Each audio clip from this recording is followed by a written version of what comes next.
Salut, ça va bien, j'espère. Moi, je vais bien par la grâce de Dieu. Bienvenue dans cette nouvelle vidéo dans laquelle je partage avec vous les séances de partage de l'évangile en ligne. Donc, nous invitons nos proches et au cours d'une réunion sur Google Meet, nous leur partageons le message de l'évangile et puis nous essayons d'échanger, d'expliquer, de discuter avec eux s'il y a des questions. Pour cette séance, il y a une thématique particulière. Nous avons voulu inviter particulièrement nos parents. Donc, on a invité les proches, mais qui sont plutôt des parents. Et nous avons également invité un frère qui est aussi plus âgé et un parent pour apporter le message aux parents. Et la thématique sera aussi autour de la religion et de la tradition. C'est essentiellement un public plutôt africain, camerounais. Sans plus tarder, je partage le contenu de cette réunion. C'est parti.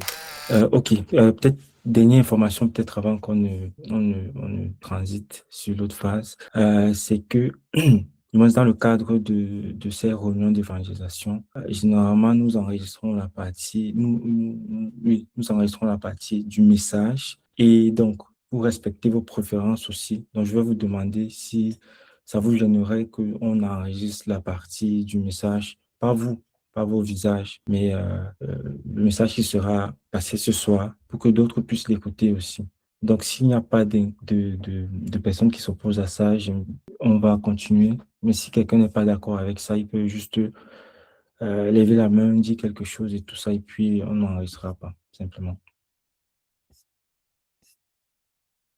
Et au cas contraire, je vais considérer que on n'a pas de problème avec ça.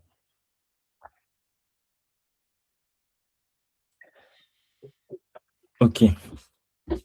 Donc, OK. Donc, super. Donc, je te passe la parole, Fred John.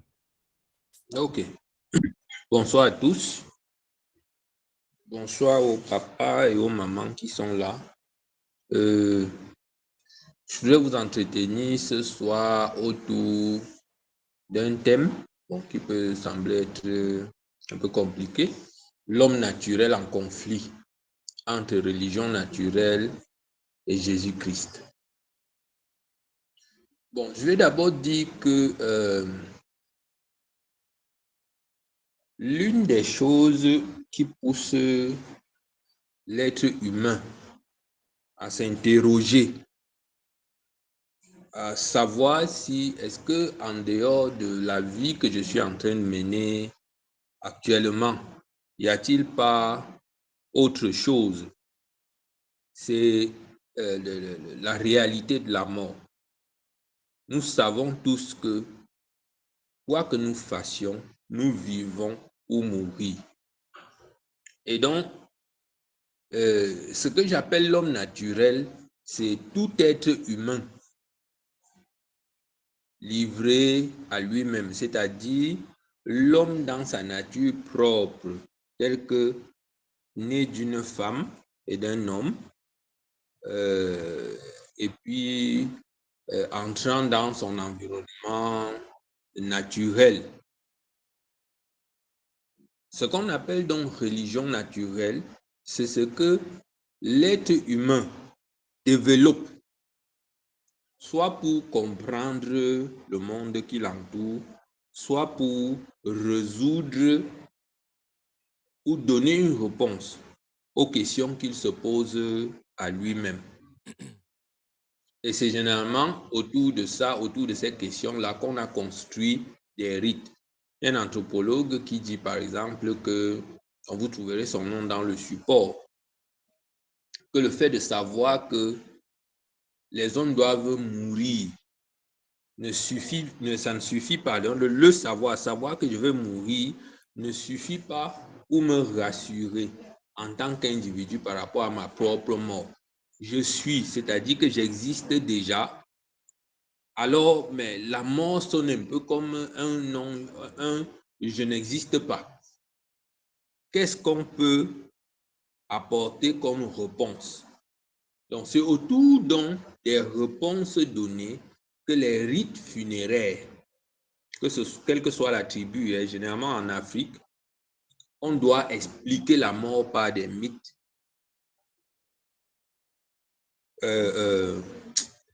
comment dire, mettre en place plusieurs actions rituelles pour essayer de combler un peu la brèche qui se crée dans notre esprit quand un être humain qui nous est proche ou plus ou moins proche vient à disparaître. Parce que nos cerveaux doivent résoudre le « il était » et maintenant « il n'est pas ».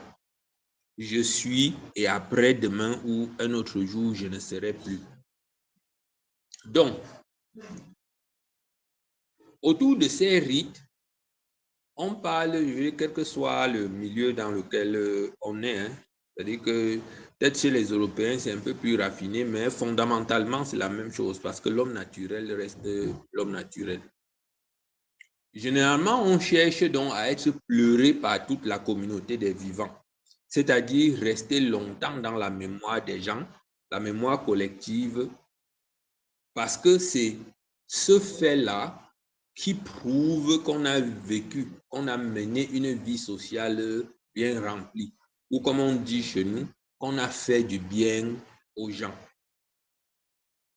Donc, ça fait que les rites qu'on fait et la religion naturelle qui se développe tout autour, avec ses codes et tout, font un peu comme une sorte de pont entre celui qui est encore en vie et les autres qui sont déjà partis ou qui ne sont plus, pour que le vide n'existe pas.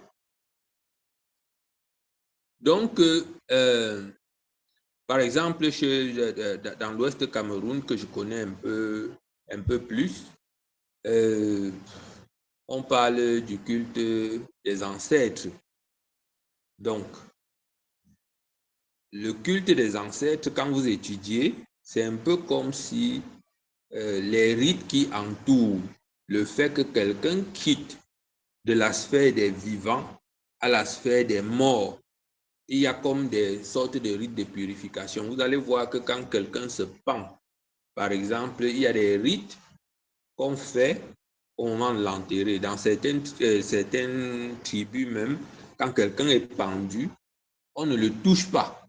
Il y a des rites qu'on fait, un peu comme si on purifiait une personne décédée avant qu'elle n'accède au monde des morts.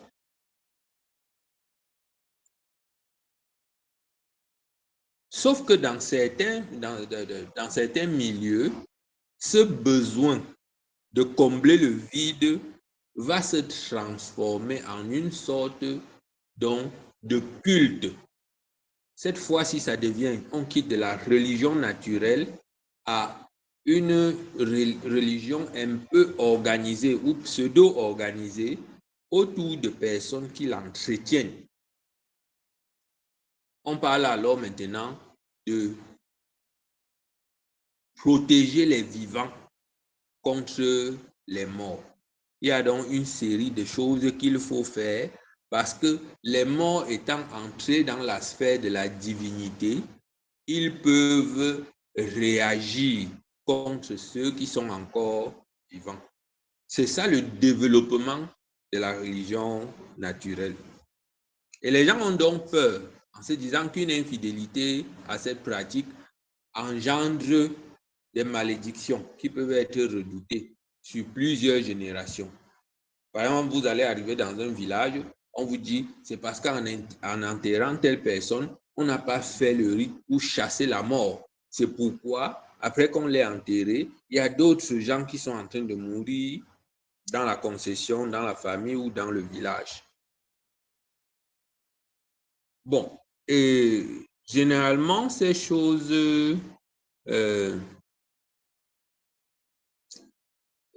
sont faites dans d'autres coins plutôt, dans le sens de ce qu'on appelle souvent honorer son père et sa mère.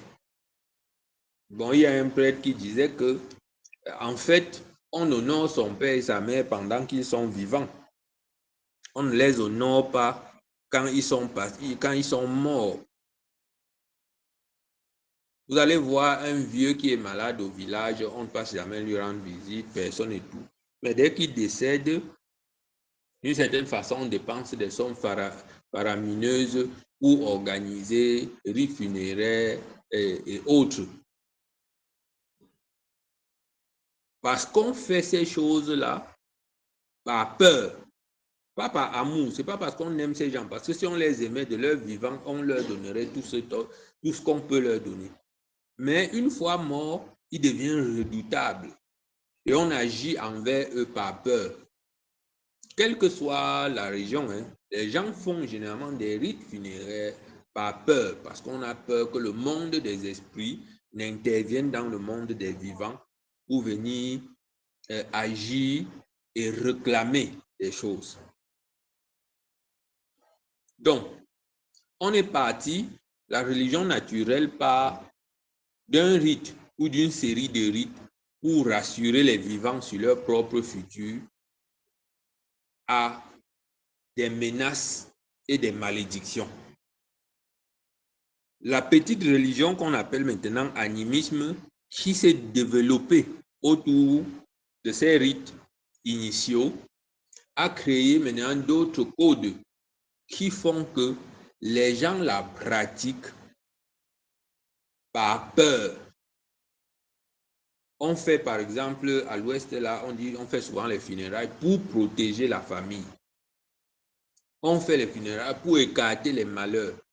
Peut-être les gens viennent à la fête, ils mangent, on fait les discours et tout, mais avant ça, il y a des rites qui sont faits pour dire qu'on protège la famille. Et souvent donc, c'est à l'occasion de ces choses-là qu'on sort les objets d'adoration. Chez certains, ça peut être les crânes, chez d'autres, un morceau d'os, ailleurs, un objet que l'autre a touché, ou un siège où il s'asseyait, des choses de ce genre. Et on développe donc un culte autour. Généralement, on ne fait rien sans aller consulter ou parler de ce qu'on veut faire à ces entités ou même aux parents. On dit souvent que c'est les parents décédés. On va leur parler des problèmes de santé des enfants, demander leur protection contre les accidents, leur présenter les échecs professionnels et les projets. Il y a je veux dire quoi, du moins beaucoup de gens aujourd'hui ne font rien sans consulter leur père. Et quand on dit leur père là, ça veut dire que les générations de leur filiation, ceux qui sont passés avant eux. Parce qu'ils se disent que comme ils sont déjà de l'autre côté, on leur vend la nouvelle selon laquelle ceux qui sont déjà de l'autre côté sont puissants et peuvent agir pour améliorer la vie de ceux qui sont vivants aujourd'hui. Et si on ne le fait pas, on risque la malédiction. Donc, je voudrais dire que de manière globale, ça je parle de manière globale sans je veux dire quoi? Je ne m'attarde pas sur une tribu parce que vous voyagez un peu en Afrique, vous allez vous rendre compte que les choses se ressemblent, les rites se ressemblent tellement. Même s'il y a des éléments de différence, dans le fond, la chose qu'on recherche est la même. Les entités qui interagissent à l'intérieur sont les mêmes. Donc, le problème qui nous préoccupe, c'est le fait que dans la tête de l'Africain ou même dans la tête du Camerounais, la foi chrétienne ou le christianisme et l'animisme se complètent dans plusieurs rites associés. Quand vous allez dans un endroit où on va mettre un être humain en terre, vous allez voir, on va mettre dans le programme que rite traditionnel ou on va d'abord dire messe. Après messe ou culte, on va passer au rite traditionnel. Donc, l'Africain, dans sa peur, la peur de la mort, d'accord, est partagé entre respect des traditions ou des coutumes, selon qu'on lui dit, pratique de rites, et de l'autre côté, la foi chrétienne, on dit aujourd'hui dans les médias que non, c'est les Blancs qui sont venus avec, etc. J'ai commencé par la religion naturelle pour faire comprendre que, en réalité, les Noirs, les blancs, les jaunes, les rouges. Quand vous regardez, il y a une religion naturelle qui est humaine, qui vient du fait qu'il y a l'inexplicable et qu'il faut chercher. L'homme est conscient qu'il y a autre chose que lui qui existe, une autre réalité que la sienne. Et l'homme africain, ayant reçu l'enseignement de Christ, reste comme partagé entre ça parce que très généralement les gens ne choisissent pas. Parce qu'on ne sait jamais, on essaye d'être juste. Vous allez voir les gens dire que j'essaye de faire le bien à mon prochain, d'être juste dans tout ce que je fais et je ne néglige aucune divinité. On ne sait jamais ce qu'il va donner. Si c'est au village, on part au village. Si c'est qu'il faut aller voir le prêtre ou le pasteur, on part voir le pasteur. Si c'est le prophète qu'il faut aller voir, on part le voir et on donne ce qu'il faut. Il ne faut pas qu'il y ait un Dieu fâché. Pourtant, la réalité biblique est tout autre. Il ne faut pas confondre l'aspiration de l'être humain à trouver des solutions à sa vie et ce que le Christ lui-même a enseigné. Il faut choisir. La Bible dit que l'homme est dans une situation, l'homme, quand je dis l'homme, je parle de l'être humain, est dans une situation défavorable vis-à-vis de Dieu. Le monde entier, d'après la Bible, est sous la coupe du diable. Celui qu'on appelle ici le diable, la Bible en parle en 1 Jean 5, verset 19. Du moins, la première lettre de l'apôtre Jean, disciple de Jésus-Christ, dans son 5e chapitre, le 19e verset. Il dit que le monde entier est sous la coupe du diable. Le diable étant qui? Étant cet archange supérieur qui s'est rebellé contre Dieu dans, comment dire, dans la demeure du Créateur des cieux et de la terre. Quand il a été chassé de cette demeure-là, il a emporté avec lui le tiers des serviteurs de Dieu, appelés anges, avec lui dans sa rébellion. On reviendra dessus si on a le temps. Mais il faut comprendre que le monde dans lequel nous sommes, avant que nous ne soyons nés, je ne sais pas quel est l'âge de tous ceux qui sont, quels sont les âges de tous ceux qui sont connectés, mais nous naissons, il n'y a pas quelqu'un au milieu de nous, par exemple, là, qui a plus de 100 ans. En 1900, nous n'existions pas. Pour dire que nous sommes arrivés dans un monde qui existait déjà, il y avait déjà que ce monde-là était sous la coupe de Satan ou le diable. Donc, quel que soit le système politique qui est en jeu, quel que soit le type d'économie, qu'on soit capitaliste, communiste, socialiste ou toutes les versions hybrides, quels que soient les divertissements et les types de religions, la Bible dit que le monde entier est sous la botte du diable.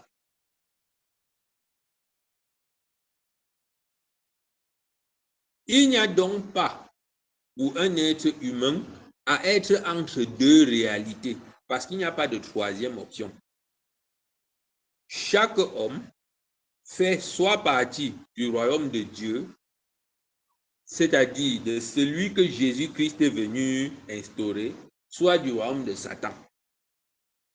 Quel que soit le degré de ma religion naturelle, quelle que soit la religion organisée que je pratique. Jésus a dit que celui qui n'est pas avec lui est contre lui.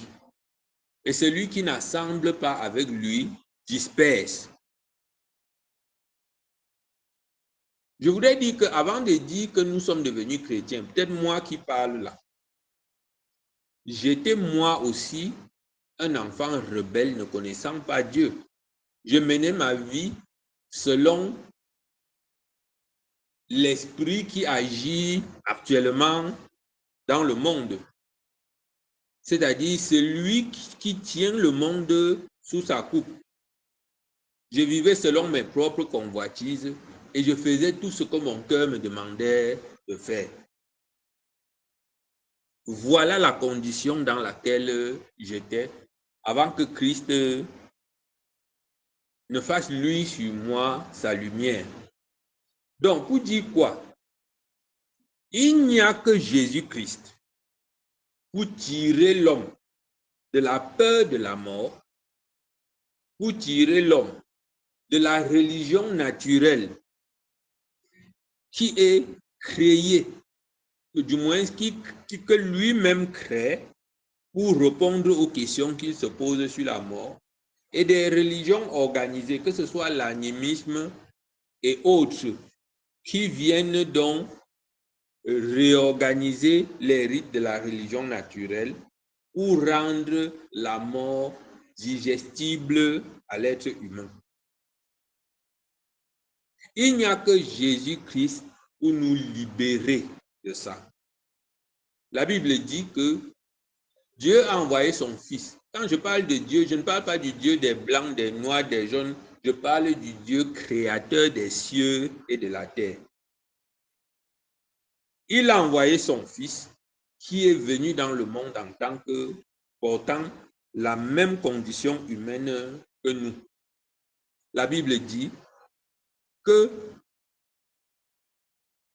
ce Fils de Dieu a donné sa vie pour nous délivrer de l'aveuglement, pour nous délivrer de ce que le péché, le fait que nous soyons naturellement mauvais et loin de Dieu, avait créé dans nos vies. Il a donc pris sur lui la responsabilité de toutes les fautes que nous avions commises et il a donné sa vie et il a porté le châtiment que nous méritions. Donc, devenir chrétien, ce n'est pas juste adopter une religion, comme on dit la religion des Blancs. Non. Devenir chrétien, c'est changer de maître. C'est quitter des ténèbres à la lumière. C'est quitter du pouvoir de Satan pour se soumettre au pouvoir de Dieu. Christ, quand il vient dans la vie d'une personne, il lui ouvre les yeux, il renouvelle son cœur. Il le retire du pouvoir de Satan pour le soumettre à Dieu.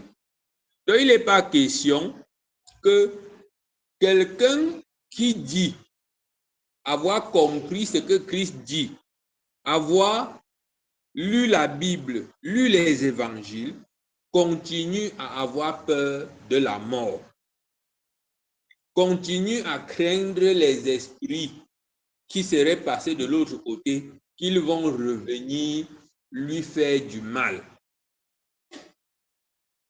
Parce qu'en réalité, ce n'est pas que les parents qui sont morts deviennent des dieux de l'autre côté, capables d'intercéder pour nous, non. Ceux qui agissent dans la vie de ceux qui sont encore vivants, ce n'est que l'ange rebelle, l'ange déchu, l'ennemi de Dieu, avec les autres anges déchus qui l'ont suivi dans sa rébellion.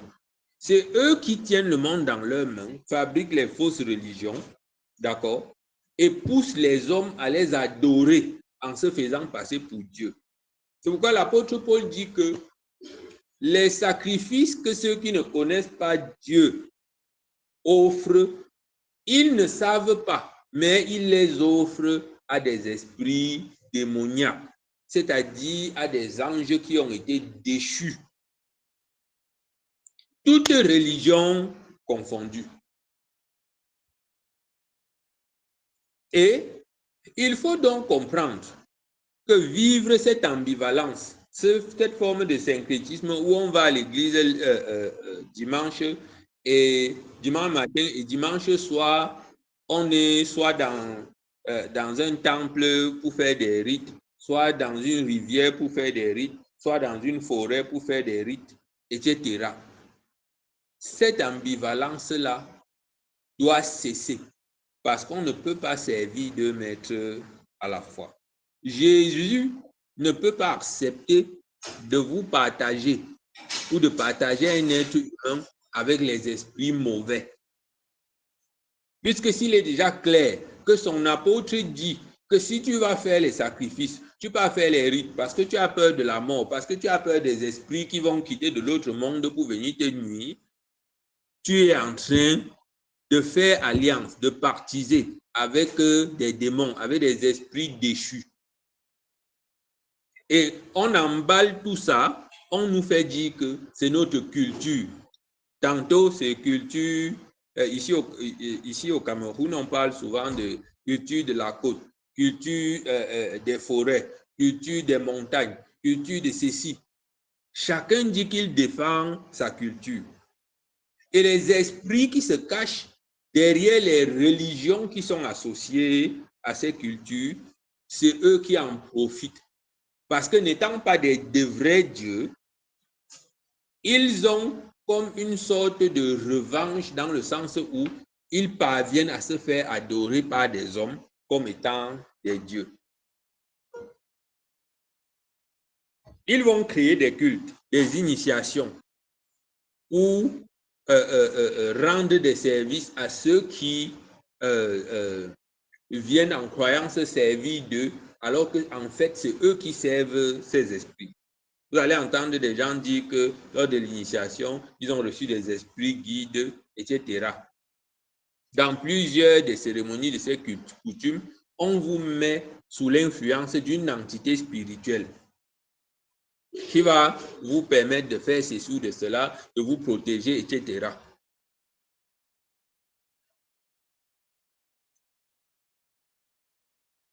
Le Christ est supérieur à toutes ces puissances, ces esprits qui sont rebelles et qui sont descendus sur la terre pour séduire les hommes, parce qu'il est le Créateur. La Bible dit que c'est de lui, par lui et pour lui que toutes choses sont. Vous pouvez vérifier ça dans Romains 11, la lettre de Paul aux Romains, le chapitre 11 au verset 36. À lui la gloire dans tous les siècles, parce que c'est de lui, par lui et pour lui que sont toutes choses. Donc, ne confondons pas, ne faisons pas l'erreur de croire qu'il y a des dieux et on doit dealer avec tous les dieux. Parce que les forces qui asservissent les hommes, qu'elles soient personnelles ou impersonnelles, Jésus-Christ les a vaincus. Ceux qui sont unis à Jésus-Christ par la foi, parce que Jésus-Christ a donné sa vie pour eux, n'ont pas à craindre ses forces et ses puissances. C'est ça qui est la vérité. Jésus est pleinement suffisant pour être l'intermédiaire entre notre Père créateur et nous. Donc, je voudrais exhorter ceux qui sont encore ambivalents, qui se promènent entre deux allégeances, qui de temps en temps peuvent faire un rite à un deuil ou etc.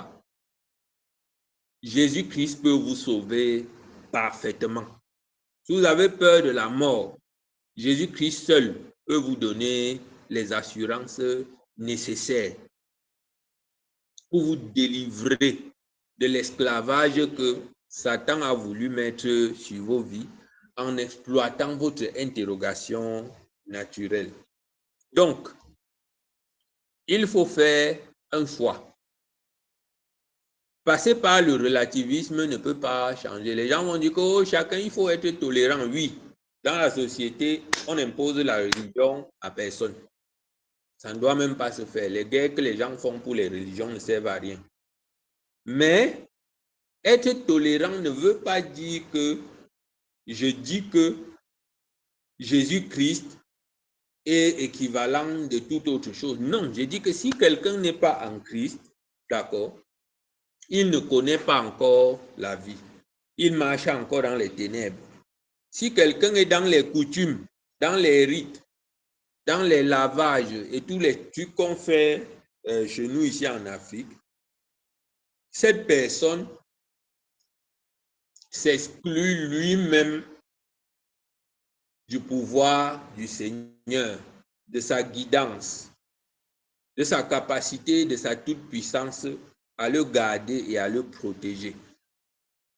Les coutumes et la foi en Jésus-Christ s'excluent parce que ce n'est pas les esprits intermédiaires qui intercèdent pour nous dans le monde des morts. Non, il est réservé aux hommes, les humains, de mourir une seule fois, après quoi vient le jugement. La Bible dit que ceux qui sont morts sont déjà morts. Leur amour, leur haine et leur jalousie ont déjà péri et ils n'auront plus jamais aucune part à tout ce qui se fait sous le soleil. Donc, on ne peut pas relativiser parce que relativiser signifie redéfinir la vérité. D'accord? Et il ne peut pas avoir 1000 vérités contradictoires. Soit Jésus était totalement faux et il faut le rejeter, soit il faut accepter que quand il dit que c'est moi qui suis le chemin, la vérité et la vie, et que on ne vient au Père qu'en passant par moi, si quelqu'un dit ça, c'est qu'il dit l'exclusivité. Il dit que si tu ne passes pas par lui, tu ne peux aller nulle part, tu ne peux pas atteindre Dieu. Donc Jésus ne gère pas que et les musulmans, et les bouddhistes, et les ceci et les cela. Il dit que c'est par moi et moi seul. Si vous ne croyez pas en ma mort pour vos péchés, vous ne verrez jamais Dieu. Donc, le relativisme ne peut pas marcher. La vérité chrétienne, c'est une expérience. Ce n'est pas seulement un concept qu'on peut équilibrer avec d'autres concepts. Non. Devenir chrétien, donc, c'est une expérience qu'on vit avec un Dieu vivant.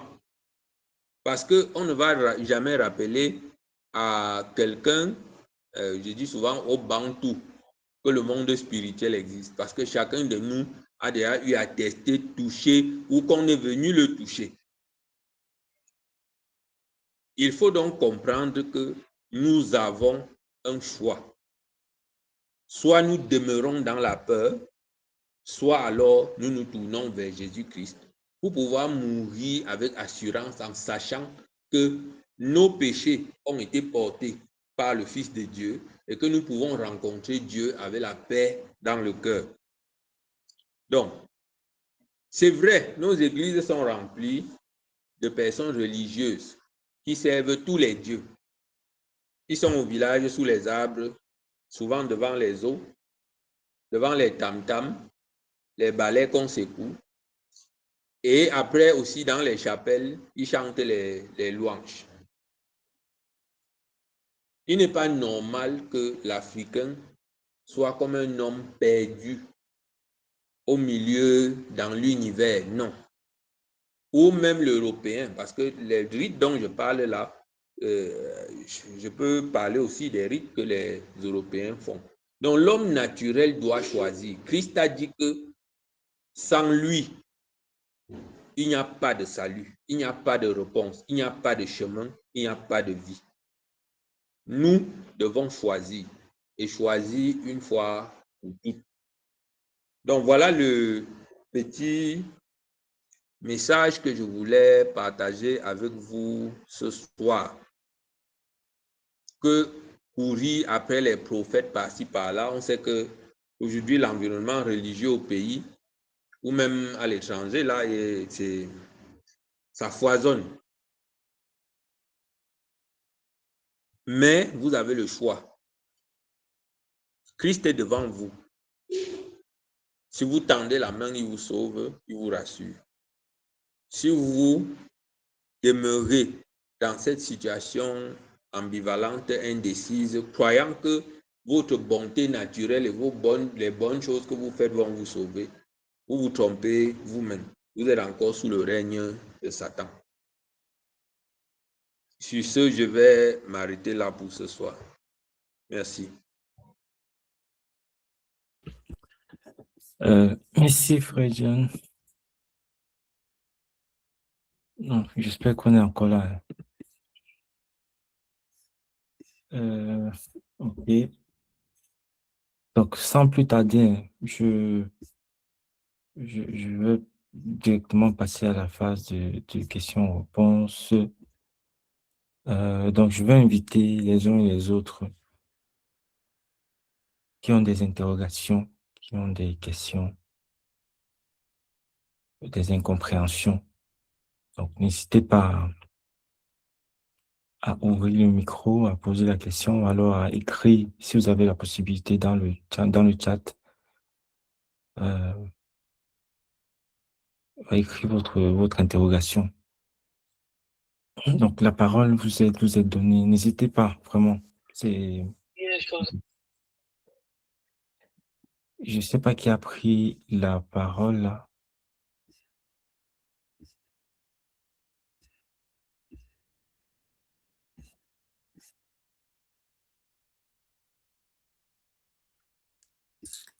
Ok.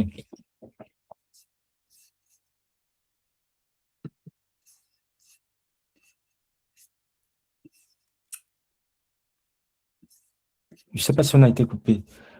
Je disais tout à l'heure que si quelqu'un a une question, qui n'hésite pas à la poser. Il n'y a pas de questions sautes. Il n'y a pas de questions bizarres. Il n'y a pas de questions qui va susciter la honte, vraiment. On s'entend nous libres après un tel message. Si on veut creuser davantage, on a quelques minutes encore devant nous pour pouvoir éclaircir des choses qui n'ont pas été très claires. Ou même n'ayons même pas peur d'ouvrir le micro et puis de vouloir exposer quelque chose qui nous a semblé peut-être pas digeste. Donc, on est aussi là pour ça.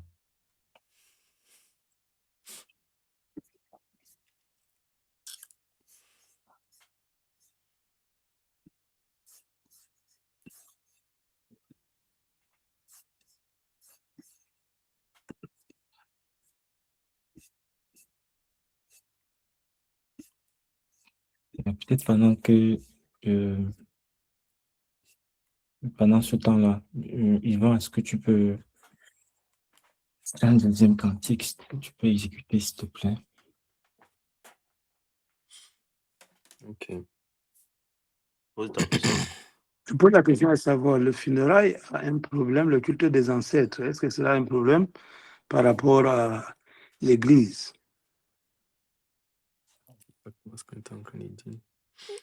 Ok. Fred John, est-ce que tu as suivi la question? Tu peux reprendre, s'il te plaît.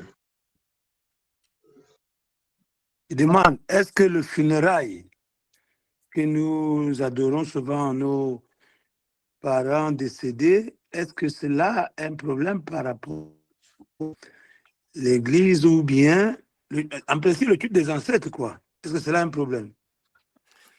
Ok. En fait, j'ai essayé juste d'expliquer que c'est deux cultes différents. C'est-à-dire quoi? J'ai dit que Dieu, le Créateur, notre Père, a fait les cieux et la terre. Et j'expliquais que dans sa demeure, il y avait un archange élevé qui était appelé ange de lumière, qui s'est rebellé contre Dieu parce que lui voulait être Dieu à la place de Dieu. Donc, il réclamait l'adoration. Et dans sa rébellion, quand Dieu l'a chassé, il avait déjà détourné le tiers des anges du ciel en sa faveur. Ce que nous appelons aujourd'hui esprit mauvais ou démon, ce sont ces anges que Dieu a chassés du ciel. Mais il faut comprendre que quand Dieu les chasse du ciel, d'accord, ils ont l'intention de détruire tout ce que Dieu fera. Donc, au moment où Dieu crée l'homme, ces anges-là viennent détruire la vie normale de l'homme. Et ils prennent l'homme dans un piège au point où les apôtres de Jésus pouvaient dire et enseigner que le monde entier est sous la coupole du diable. C'est-à-dire que Satan a pris le contrôle du monde. Ce sont ces esprits mauvais qui suscitent les peurs et qui créent diverses religions. J'ai donc dit que la religion naturelle, ce qu'on appelle le culte des ancêtres et les funérailles, il faut comprendre d'où est-ce que ça vient. Au départ, ça vient du fait que les hommes découvrent la mort. Ils découvrent que tu peux être avec quelqu'un aujourd'hui et demain, il n'est plus là. La disparition de l'autre sonne comme un mystère dans lequel l'homme n'a pas de réponse. Il commence donc à s'interroger. Et les hommes entre eux commencent donc à vouloir trouver des solutions à cette difficulté que les uns et les autres ont de constater que voilà les gens qui meurent. Pour donc résoudre ça, qu'est-ce qu'on fait? On crée des rites. C'est-à-dire quand tu as perdu quelqu'un, on fait des cérémonies sur toi, etc. Ces cérémonies-là varient selon la région où on vit, etc. Mais le but de cette cérémonie, c'est de te réconcilier avec la mort. Donc, de rendre la mort moins brutale à tes yeux. Donc, ça fait que c'est autour de cette religion naturelle, les rites qui avaient été faits pour rassurer les gens par rapport à leur propre mort, qu'on a développé par la suite le fait que quand les gens sont morts, ils deviennent comme des esprits et ils entrent dans le monde que nous ne voyons pas. Et maintenant, on a commencé à dire aux gens que ce n'est pas seulement le rite pour vous conforter, mais c'est le rite qu'on fait soit pour attirer la faveur de ceux qui sont déjà morts, soit pour se protéger de leur courroux ou de leur colère. Ça fait qu'on commence à dire aux gens que si vous ne faites pas, vous serez maudits. Mais qui instrumentalise toute cette religion qui se développe autour de la peur de la mort que l'homme manifeste? C'est les esprits mauvais qui ont été chassés du ciel par Dieu. Sinon, quelles sont ces divinités qui n'agissent que par malédiction, peur, sans amour? On dit si tu ne fais pas telle chose va t'arriver. Tu ne fais pas telle chose, tu auras un accident. Tu ne fais pas ceci, telle autre chose va t'arriver. C'est pourquoi les gens ne font pas les funérailles, par exemple, à l'Ouest, parce qu'ils sont trop contents. On le fait par crainte. Souvent, même tu restes, même quand on a oublié dans une famille, c'est quelqu'un qui vient dire que, un devin qui vient dire que, oh, le crâne du père est sous la pluie. Il est en train de réclamer qu'on puisse déjà le mettre dans la maison. Et c'est comme ça qu'on va aller prélever la tête, mettre dans le canari, faire les rites, la cola, l'huile, les pistaches et tout. Et puis, on va mettre dans un canari. Et on fait d'abord ça. Par la suite, maintenant, on tape le deuil et on pleure, on fait les trucs. Mais en réalité, ce qui a suscité ça, c'est la peur. C'est parce que de l'autre côté, on a peur des représailles. Que les enfants sont là, ils ne trouvent pas de travail, etc. C'est parce qu'on n'a pas pleuré le père. Donc, c'est quoi je dis, il faut bien comprendre les origines des choses. Donc, on dit que coutume, On a trouvé, on va faire comme nos pères faisaient. Qui était le premier à commencer à faire ça? Et il le faisait pourquoi? Une fois que tu as compris pourquoi est-ce qu'on le faisait, tu comprends alors les autres choses qu'on a ajoutées dessus au cours des siècles et tu comprends qui sont les vrais bénéficiaires quand la Bible dit que ce qu'on sacrifie, c'est aux esprits mauvais qu'on sacrifie. On ne disait pas seulement ça aux Africains, on disait ça aux Grecs. Et les Grecs sacrifiaient plus que nous. Il y a même des gens qui faisaient passer leurs enfants par le feu. Donc, des gens sacrifiaient même leurs propres enfants aux dieux. Donc, voilà ce que je peux dire. Ces deux cultes qui ne sont pas réconciliables. Tu ne peux pas faire en même temps que tu as peur des représailles des esprits ou de tes parents déjà décédés et en même temps dire que tu es lié à Jésus-Christ, que Jésus-Christ t'a affranchi du péché. Ce n'est pas possible parce que celui qui est protégé par Christ, celui sur qui le sang de Jésus-Christ a été déversé et a été acclamé comme valable par Dieu, n'a pas peur des représailles des esprits, ni les esprits déchus, ni même ses parents déjà morts. Donc voilà ce que je peux répondre là. C'est incompatible. Je ne sais pas si ça a été clair. S'il y a d'autres questions aussi, n'hésitez pas à rebondir.